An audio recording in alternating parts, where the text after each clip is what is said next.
Hello and welcome to episode 128 of Ready to Mosh. I'm Kev P, and alongside me is the Euro to my vision. It's Gem G. Is that Hello. better? You like that one? Yeah, I thought you might have gone for some tenuous Finnish link or something like that. I've not even thought about it, to be No. honest, no. Like the Nico to my Rosberg. Is he Finnish? Yes, I think he is. Yeah. Yeah. So is Kimi Räikkönen. Yeah, I thought you Yeah. might go down that route. The Mika to my Hakkinen. Yeah. Showing me age. Yeah.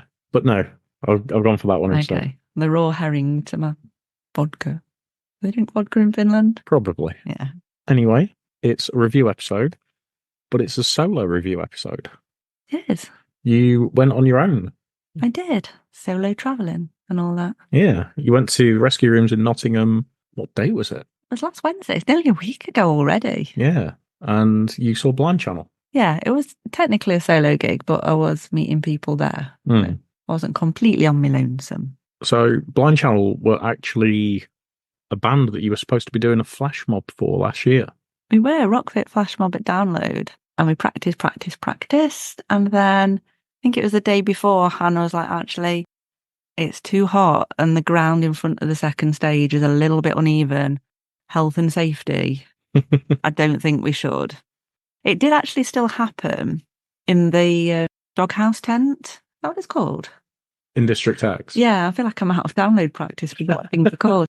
Wherever the tent was where we did the Rockfit classes, she did say if anyone wants to hang around after the Sunday morning class, then, we'll actually record it and send it to the band and we'll clip it up and all that. Yeah. But I didn't go up to that because I think we had early bands on Sunday, I feel like. I wouldn't have had time to go up to do it, so I didn't partake. So in theory, it kind of happened, but not in the true spirit of a flash mob. Yeah. And there was potential talk being mooted around to do a flash mob at rescue rooms, not realising, well, not from my perspective, obviously, because I know the venue, that it was a tiny venue and it's not really a place you can do it. Yeah. And yeah, there were different ideas, I think, mooted about maybe doing it outside or whatever, but it didn't happen. Well, it's only got like 400 capacity anyway, hasn't it? Exactly. And they do sell out. When it sells out, it sells out. Yeah. So, I mean, just from experience of doing the flash mob for Skindred, you need a little bit of room for it to work. So, yeah. And a relatively flat surface. Yeah. So I think some people did do the routine at Download last year, but it wasn't an official, not an official Rockfit branded, endorsed thing. So it was a normal journey for you? Normal route, I assume? Yeah. Nothing out of the ordinary?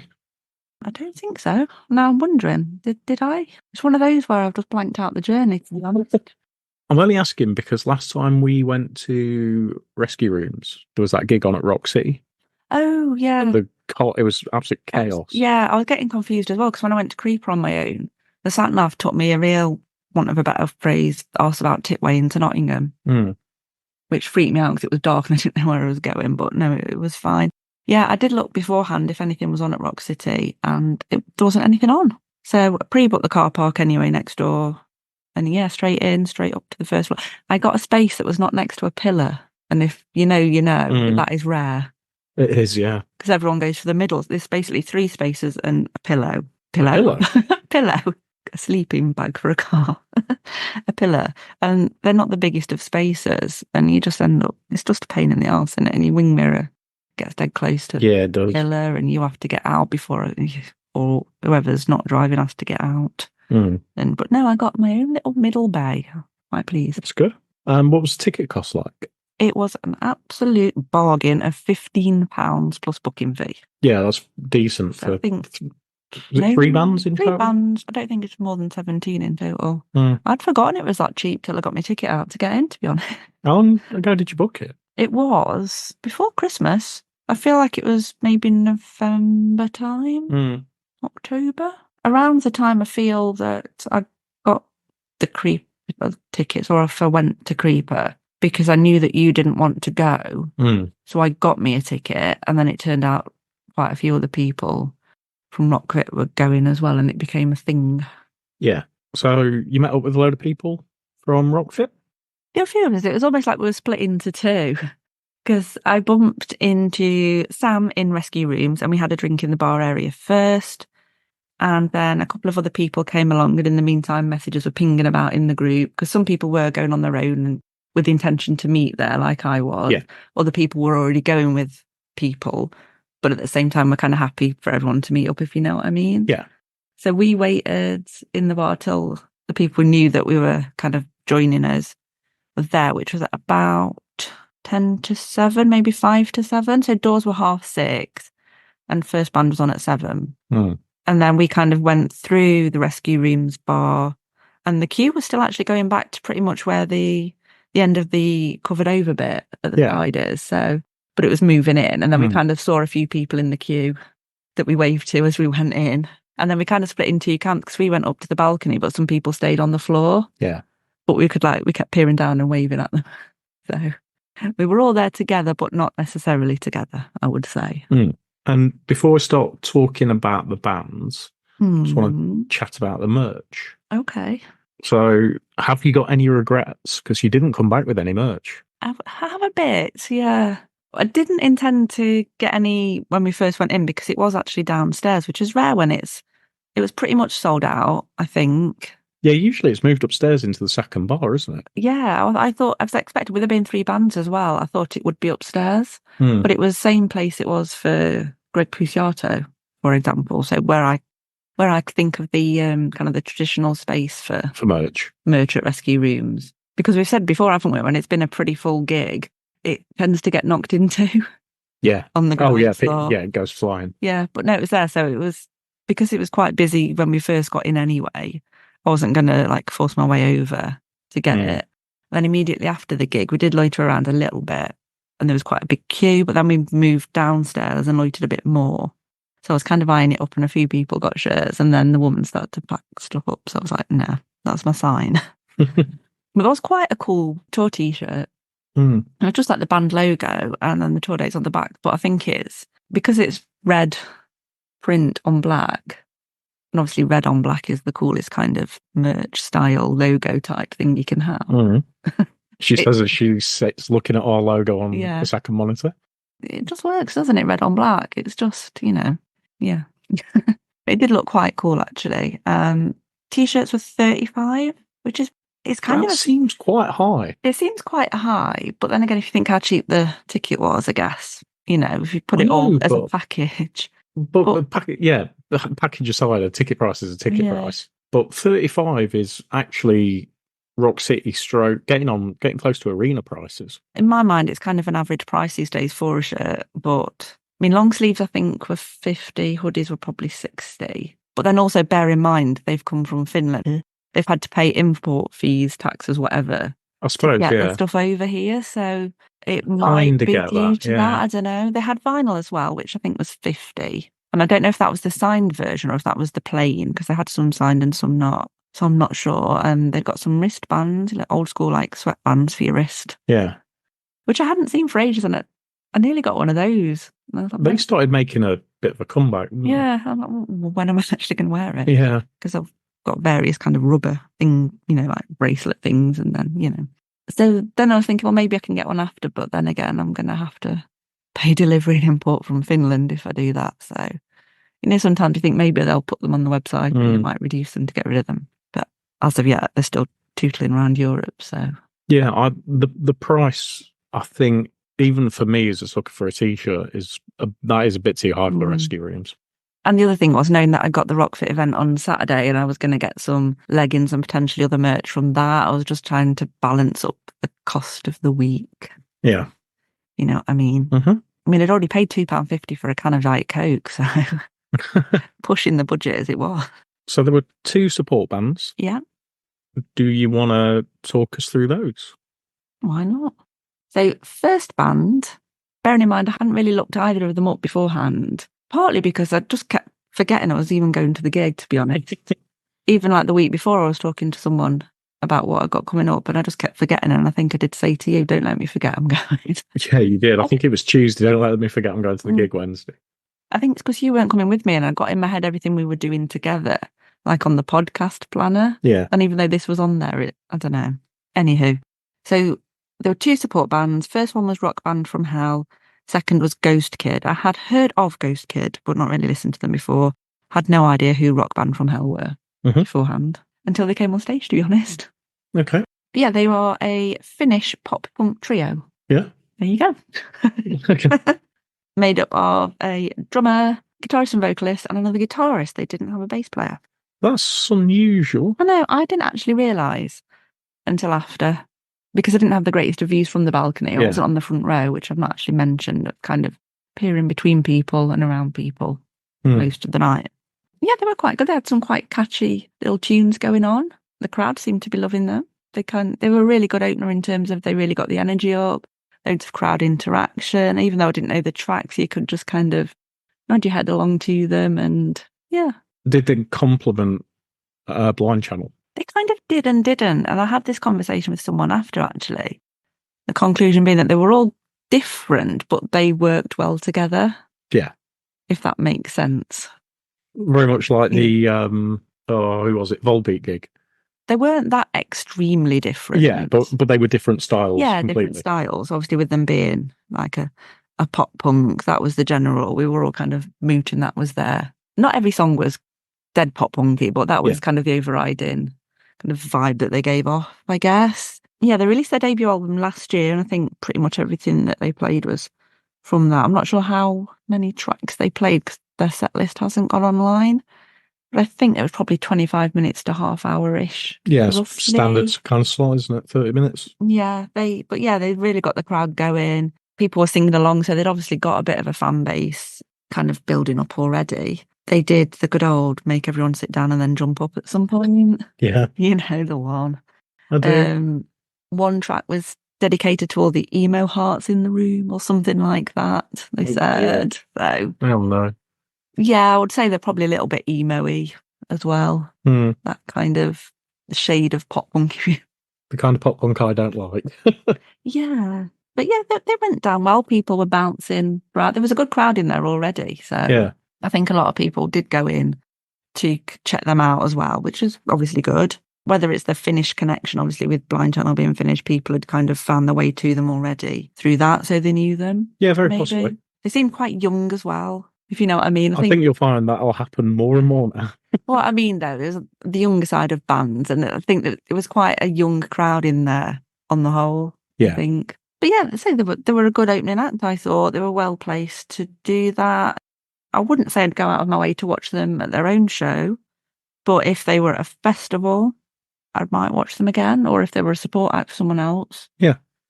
You know, they did not offend me. To be fair, we generally watch support bands anyway, don't we? But for someone who doesn't really like pop punk a lot myself, they were fine. Yeah, they got kind of a quirky twist on it, really. So, yeah, they were all right. Good. So, second support band, GHØSTKID. Yes, they were. And funnily enough, when we were having a drink in the Rescue Rooms bar earlier, their lead singer walked past us, but we didn't realise. That has happened to me, but I did recognise who it was. I can't remember the band. It was whoever supported South of Salem, I think. Oh, yeah. Yeah. Anywho, yeah, because they got quite a distinct look. And so then we were like, yes, he walked past us earlier. Likewise, you said earlier, I think I've heard of GHØSTKID as well. Yes, wow. And I can't think why. First thing, which I didn't even realise till I was just doing a little bit of looking into them after the gig, the lead singer used to be an Electric Callboy. Oh, really? Until I think it was 2020 he left. He left at the wrong time, didn't he? Yeah. Okay. And who did they support? They supported someone last year. Bad Omens they supported last year. Yeah. Which I know we didn't go to, but maybe that's why we know the name, maybe. Possibly. Yeah. Part of me wasn't sure if I was getting them mixed up with another band with Ghost in the name. There's a few. Yeah. Exactly. So maybe that's why they just sound familiar. Who knows? Anyway, they're a 5-piece from Germany. Released their debut album in 2020, and they've just released their second album last month. So these had I would say, a darker, more heavier vibe. They got quite a gothy look about them. You know, they'd all got the makeup on and such like. Very early on, I think it was about the second track in, two of the guitarists actually just got in the crowd, and they were playing in the middle of the crowd, and people were just doing a circle bit around them. Okay. Which looked really cool, but I couldn't get any footage of it. Which was annoying just because of how I was. So I could see it, but not, I'd have been filming between people's bodies, which would be a bit weird. But yeah, they got quite a lot of kind of horror vibes going on. A bit dark, a bit melodic. A couple of tracks were a bit industrial. So yeah, a bit of a different tone after the kind of light, fun, poppy punk thing. They actually sound more like my sort of thing. Yeah, I think of the two, they would be more on your level, I guess. Yeah. Again, they seem to have quite a good fan base in the crowd already. Yeah. Could be off the back of those kind of support slots with Bad Omens and the Electric Callboy kind of connection. Maybe. But yeah, so they had a lot of crowd interaction. They had a wall of death towards the end. Yeah. Might have been in the last track, actually. And everyone was kind of bouncing and vibing along, as the kids would say. Yeah, the most of the tracks they played, I think they did 7 tracks, because I did look the set list up earlier. And I think 5 of those were from their most recent album. Yeah. Hollywood Suicide. And I think they opened up with the title track of that. Mm-hmm. But yeah, for saying I'd not listened to them before, again, I've got into them. You could nod your head and have a little bop along to them. Not as boppy as the first band, more of a standing still mosh kind of movement, you know what I mean? You know the idea. But yeah, I think you might like them. I mean, they're not kind of dead heavy. They're more of maybe a modern twist on that, if you know what I mean. It's hard to describe, really. I'll give it a listen. I think that's probably going to be the best thing. Yeah, because I'm not the best describer. But yeah, they were, like I say, had a lot of stage presence. The crowd were interacting well, and they went to their merch after, and they were hanging around still after the show. Okay, so it's good. Yeah, what we like to see, don't we? So yeah, I think they came on. I'm trying to think. GHØSTKID was 7 till maybe just before 7:30. I think they came on maybe 22, 7:45. Fairly quick turnaround, really. Rock Band from Hell would have been 7 till 7:30, wouldn't it? Yeah, is that not what I said? No, you said GHØSTKID. Oh, you know, the first band, 7 till 7:30 past. Yeah. I think roughly. And then, yeah, so we had about 20 minutes then before Blind Channel. Mm-hmm. And it was definitely getting busier. I mean, the balcony was, when we got upstairs, the front row was already taken. Yeah. And that back bit where it's, where the steps are, that was full. And a few people had joined us kind of after we got there. A few people came up and then turned around and went back down again. So it was pretty full. I don't think it was officially sold out because it said a few tickets remaining on the door, but Blind Channel did say it was a sold out show. So I don't know what percentage they work on to class it as a sellout, if you know what I mean. But it was definitely full. Yeah. No doubt about that. I think about 10 minutes before they came on, they started doing like a countdown like some bands do now. Like 10 minutes to show start, but they make it a bit quirky. Mm-hmm. Yeah. So that started proceedings, did it? That started proceedings. Yeah, they had a good mix of some new metal tracks while we were waiting, which is always good. Little pre-gig bot and all that. So, yeah. And then the time was there. They came on at 9:15. Well, just before we talk about that, should we actually say Blind Channel are, and for anybody that doesn't know? I guess we probably should, actually. Yeah, that would help, wouldn't it? I couldn't remember if we'd done that. I don't want to repeat myself. So, Blind Channel were Finland's Eurovision 2021 entry with Dark Side. And I meant to look up where they actually ranked with it, but I can't remember. Bear with. Where did Blind Channel come in Eurovision 2021? Good evening, John. From B13.net, from any beyond the world of rock. Blind Channel is familiar due to their participation in Eurovision 2021, where they achieved a respectable 6th place. Yeah, so they came 6th in Eurovision 2021. And I remember watching them at the time thinking, yeah, quite like them. And then very often you kind of tend to forget about these bands, although they do still float around. For example, Lordi. I'll say Lordi are the only ones I can think of. Yeah, okay. I'm sure there might be a couple of others. Lord of the Lost from last year. Okay. Still seem to be doing their thing.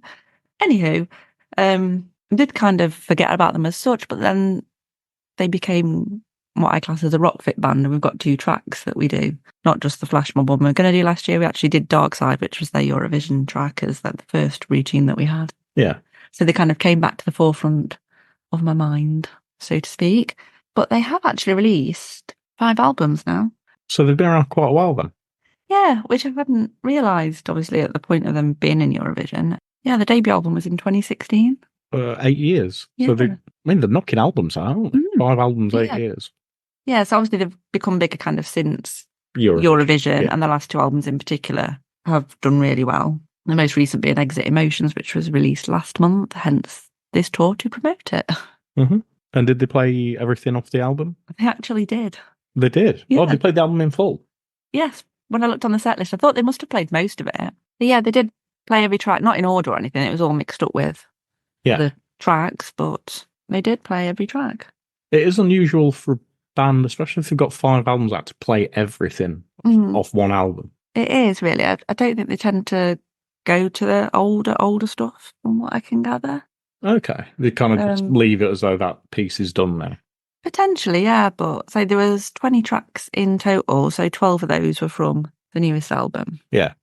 So, I mean, one of the first things you notice, actually, when they're on stage, because there's 6 of them, they fill that stage. Christ, I didn't realise there were that many. The 6, yeah. I think there used to be a 5-piece, and then they had, like, a 6th member who does kind of synths, and the DJ kind of loops and electronics and I was just trying to work out what you could have 6 members Well, they've got 2 vocalists. Okay. Dual vocalists, if you don't remember from the Eurovision performance. I don't know. Kind of metalcore style, 2 vocalists, but they don't have a clean and a gnarly one. They just both do the thing. And then drummer and guitarist. 2 guitarists. I've lost count now. 2 vocalists, drummer, synth, guitarist and bass, I think. Okay. Anyway, they fill the stage, obviously, because they've got a big kind of set up mixing desk thing on one corner at the back, the drummer to the side of them. It's not the biggest stage in the world. It's not the biggest stage in the world, no. And then Joel and Nico, the 2 vocalists, were like bouncing around and swapping sides, and were all over the place the whole time. So they look pretty crammed in. I'm not surprised guitarists. And did the guitarist end up in the crowd for Blind Channel? I don't think they did, no. I thought they might have gone there because there's a bit more room. A bit more room. Spread ourselves through the room. So yeah, definitely noticeable that they filled the stage. Yeah. So yeah, they came on to Dead Zone, just one of the tracks off the new album, completely just bursting with energy from the start, and it was just non-stop for the whole set, really. I mean, they did have a couple of little, speeches to the crowd and all of that, but not a lot. It was pretty much back to back to back with, kind of a bit of an introduction, and thank you for coming and all of that kind of, who's listened to the new album, etc., etc. And a happy birthday dedication to a fan at one point. But yeah, there was no faffing around. It was just track.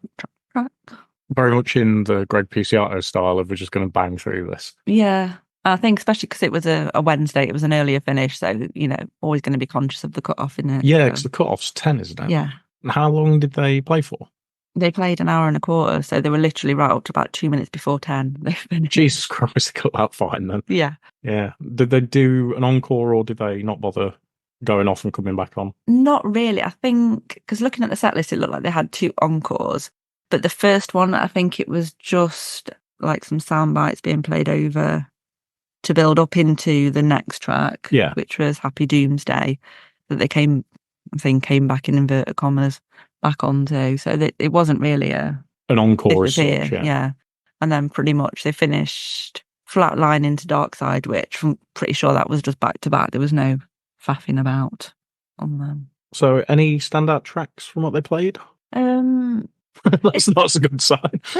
No, it's hard to pick, to be honest, because I love most of there's a couple of tracks on the new album I'm not as keen on, the kind of softer, slower ones. I mean, this album, they are getting back to kind of a heavier sound that was kind of where they originally had, if you know what I mean. But there's a couple more poppy tracks on this album, which they played. They did play, I think it's Die Another Day, that they duet with Rory on the single, but they didn't bring her out to do the duet. They just sang it themselves. They did a cover of BYOB by System, which I wasn't expecting. Yeah.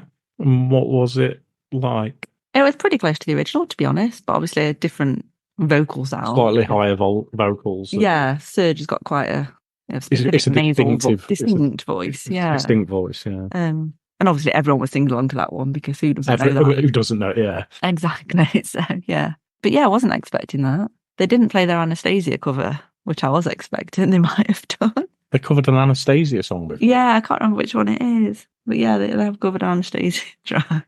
Yeah, that didn't come out. Yeah, I think all of the tracks were good as well, because even the ones that are slightly lighter and poppier on the album come across heavier live. Yeah. And they did kind of, that track, Die Another Day, and I can't remember the other one it was, but they were a bit slower kind of in the middle, just, to slow the pace down, as is kind of natural, really. And then it kind of gets pumped up again towards the end. Obviously, Flatline is one of my favourites.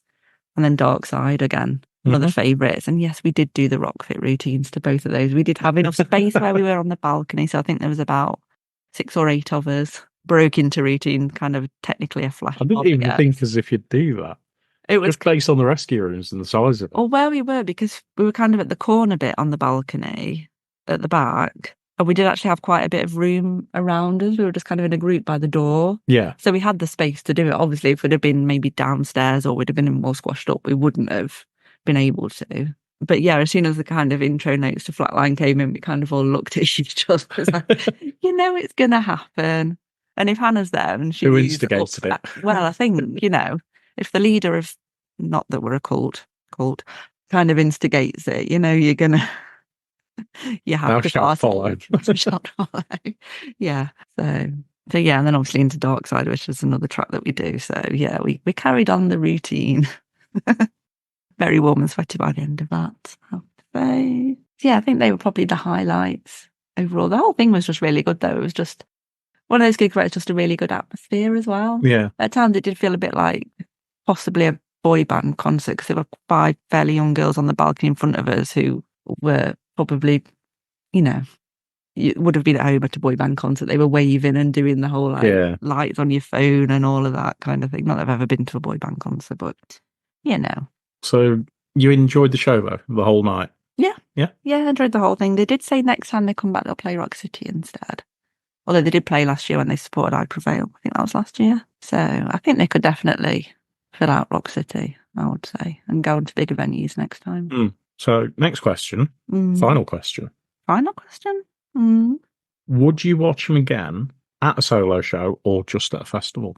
Oh, a solo show, definitely. Yeah? Yeah. And what about the other bands? I think you said the first band you'd probably watch at a festival. Rock Band from Hell, probably either at a festival or if they were supporting again. Yeah. I wouldn't necessarily go out of my way to watch them. GHØSTKID, I probably would. I probably need to listen to them a bit more. Yeah. And become a bit more familiar. So yeah, potentially. I mean, it depends where it was and how much it was, I guess, and who the support bands were. So it's not a cut and dry definite decision. for GHØSTKID. I'd have to, you know, weigh up the variables and all of that. Blind Channel, definitely go and see them at their own show again at a festival, wherever. Really, probably Nottingham. I don't know if I'd travel beyond, unless it was like a part of a, you know, a bigger lineup or something, like a weekend kind of a weekend trip maybe. But yeah, definitely worth watching. Yeah, and then as soon as they finish the outro songs, whatever. Yeah, was the Backstreet Boys, because they do market themselves as Backstreet Boys of metal or something. Right. Like that. So that was quite funny. So we had a sing along to that as well on the way out. Yeah, I can definitely see why I decided I didn't want to go. I can't think why. Really can't think why. I'm just not, well, I've listened to some of the stuff. I'm just not a fan. Would you watch them at a festival? I think it depends on what I'm doing, how drunk I am, where I am. Yeah, you had your chance last year and you didn't, and I can't remember why, what you were doing. Probably drinking, unless I clashed with somebody. I'm trying to think, because I think they were on after Bloodywood on the main stage. There might have been a tiny bit of an overlap. I did see Bloodywood.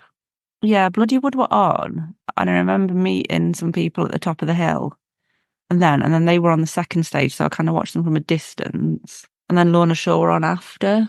So it was probably, if you're watching Bloodywood then Lorna Shore, and you weren't that fussed, it would have been a bit of a treps over. That's probably why, yeah. Yeah, because I think they were did they open second stage or were they second on? I can't remember. It's definitely early, an early slot that they had in the warm sunshine. But yes, overall, an enjoyable evening was had. So that was the review from the 3rd of April. And next up, we've got Metro Fest, which will have been and gone by the time this episode's out. Yeah, well, that'll be the next one. And we'll be there together for that one. And in between, I think we should have a little interview for you, is the plan. So keep an eye out for that. Yeah, I think I popped some videos on, kind of not live from the show because the internet wasn't working, but when I got home, I uploaded a few live, so to speak, tracks from all of the bands that were playing. And I will put some more on and some photos. Although my photos are very fuzzy because of where I'm stood. Definitely not my finest photography hour for this gig. But they'll be on the socials as usual. So you can find those on Instagram, Twitter and Threads at Ready to Mosh Cast, TikTok, YouTube and Facebook at Ready to Mosh. Don't forget that we are also now on Patreon for the bargain price of £3 a month, so you can get things like bloopers. You also get to hear some episodes early wherever possible, 24 hours in advance of the rest of the world. and you get to see a sneak peek of what's coming up the following month before anyone else does. And we have a few other bits and bobs planned as well that will be coming up at some point very soon. So the link to that will be on all of our socials. So if you would like to sign up to that, that would be lovely. And if you would just like to support the podcast for free, that would also be very lovely indeed. And the best way to do that is leave us a 5-star rating on wherever you're listening and a little review as well. And we'll be back soon with another episode.